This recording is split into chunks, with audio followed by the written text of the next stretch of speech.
شهر ساکت و آروم بود. پرنده ها آواز میخوندن و مردم همه خوشحال بودن. یه دفعه یه صدای ناآشنا به گوش مردم رسید. مردم با اینکه حتی نمیدونستن این صدا مربوط به چه چیزیه، تک تک 37 تریلیون سلول بدنشون از ترس شروع به لرزیدن کرد. یواش یواش صدا نزدیک و نزدیکتر شد تا اینکه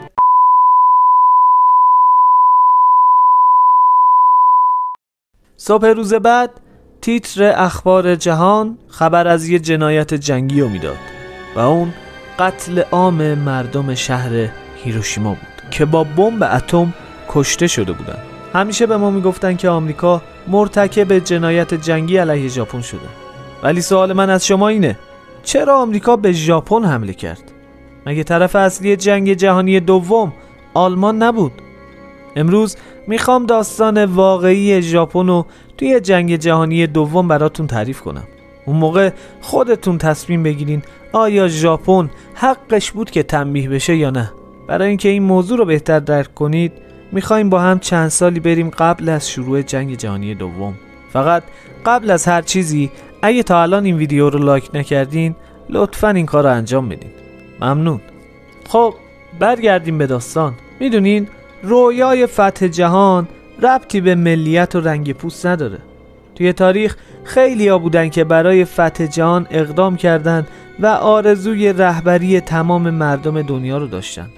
توی ژاپن هم امپراتور هیروهیتو آرزو داشت یه روز به تمام آسیا حکومت کنه و برای راضی کردن مقامات کشوری و مردم ژاپن برای شروع حملات به کشورهای همسایه بهانه‌هایی مثل حس ملی‌گرایی و نداشتن منابع برای ادامه حیات ژاپن رو می آورد و با این بهانه‌ها شروع به کشورگشایی کرد و از جمله کشورهایی که تحت استعمار خودش در آورد میشه به کره، فیلیپین و سنگاپور اشاره کرد.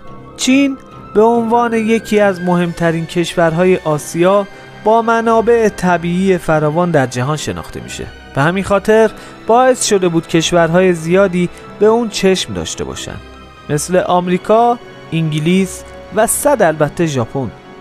هیروهیتو امپراتور بزرگ سامورایی ها در تاریخ 7 ژوئیه 1937 تصمیم گرفت با حمله به چین به منابع طبیعی چین مثل نفت دست پیدا کنه. پس توی تاریخ 7 ژوئیه 1937 به چین حمله کرد. وقتی آمریکایی‌ها از این کار ژاپن با خبر شدند به شدت ژاپن رو تحریم کردند و دسترسی ژاپن به منابع نفتی رو شدیداً محدود کردند. این اوضاع ادامه داشت تا سال 1941. وقتی تمام دنیا درگیر جنگ جهانی بود، امپراتوری ژاپن هم داشت نفسهای آخرشو میکشید و تنها یک راه برای ادامه حیات داشت، راهی که ممکن بود بهش یه جون دوباره بده و اون حمله به ابرقدرت جهان یعنی آمریکا و اتحاد با آلمان و ایتالیا بود.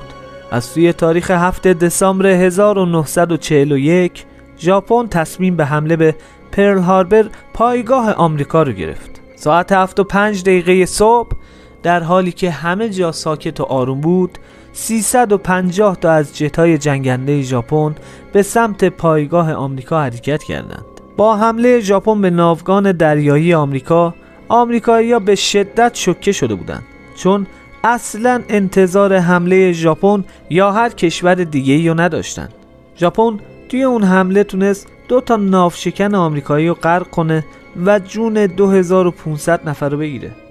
آمریکایی‌ها از این اقدام ژاپن به شدت عصبانی شده بودند. صبح روز بعد این حمله بزرگ، رئیس جمهور وقت آمریکا یعنی فرانکلین 7 دسامبر 1941 رو به عنوان روز شرم‌آور آمریکا نامگذاری کرد. فرانکلین قسم خورد به ازای هر آمریکایی 1000 ژاپنی رو بکشه. به این ترتیب پای آمریکا هم به جنگ جهانی دوم باز شد. هرچی زمان میگذشت جنگ داشت بزرگ و بزرگتر میشد و همه کشورها خواسته یا ناخواسته پاشون به جنگ باز میشد. کشور بزرگ و ابرقدرت بعدی که قرار بود وارد جنگ بشه شوروی بود. توی قسمت بعد از چگونگی ورود شوروی به جنگ جهانی دوم خواهیم گفت. پس با ما همراه باشید. ممنون از توجه شما که تا این لحظه با ما همراه بودید. اگه این ویدیو رو دوست داشتین لطفاً لایک از یادتون نره. یا حق